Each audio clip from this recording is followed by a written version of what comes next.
The 7Hz 5. So let's talk about this 5 dual dynamic driver IEM. This IEM was loaned to me by Ninja Siren, a fellow IEM reviewer, so thank you for the opportunity to review this IEM. The box of this IEM is huge, especially comparing to KZ IEMs. Here are the specs.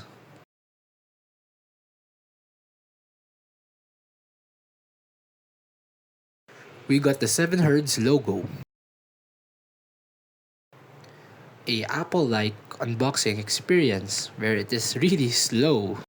This has many layers which makes the IEM package secure. Here is the 7Hz 5 and its silicone case. It has a zipper where it only opens halfway throughout the case. It also has a lanyard for you to securely hold the case. Here the IEM fits the case pretty well, but it is a soft type of case which can be not that much of a protection in shock or falls, but it is enough for a waterproof protection for your IEMs. Now, moving on with the cable, it is an 4-core silver-plated cable with the 2-pin termination. It has a Velcro strap in order to keep the IEMs on place, and a transparent 3.5mm headphone jack. There is a chin slider with the 7Hz logo, and it works really well.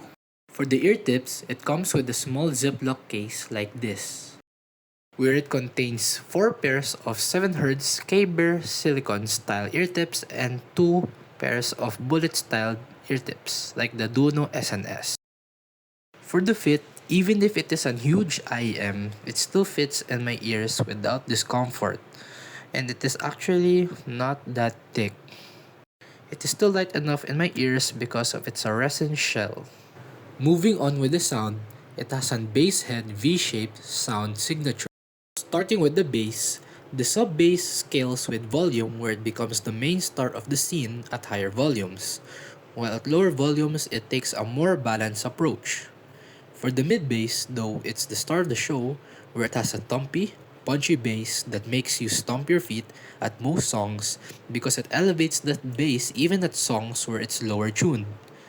The upper scoop mid-bass though has an effect in the mid-range which we'll talk about next.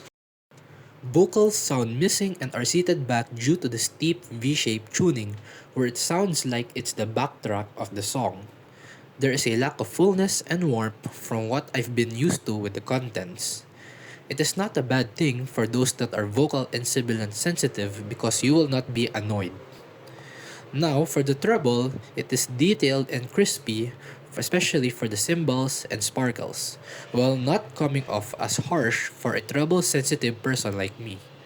I enjoy the details that it gives, but I feel like it is quite a tad bit dull or muted, which prevents this IM from being too spicy for me. It tries to complement the bassy nature of the IM, despite looking at the graph and thinking that it would be a harsh treble sound. You will be surprised that it actually sounds less aggressive because of the huge bass. That's why the graph doesn't always tell the full story. Sibilance is quite heard, especially in female voices even at medium volume, but it is not piercing for me, which I don't really mind. And for the soundstage, it is above average where the sounds are a little wider than the previous IMs that I tried, which gives you depth and width that helps you get immersed in movies or fight scenes. For the imaging, it is quite easily to distinguish the left and right sounds, but it is quite hard to estimate the distance of the enemy. So for the separation, I could easily determine different instruments in the background, and the movement of strings is easily distinguishable from the static strings. It seems like that the 5 dynamic drivers help improve the differing volumes of each instrument.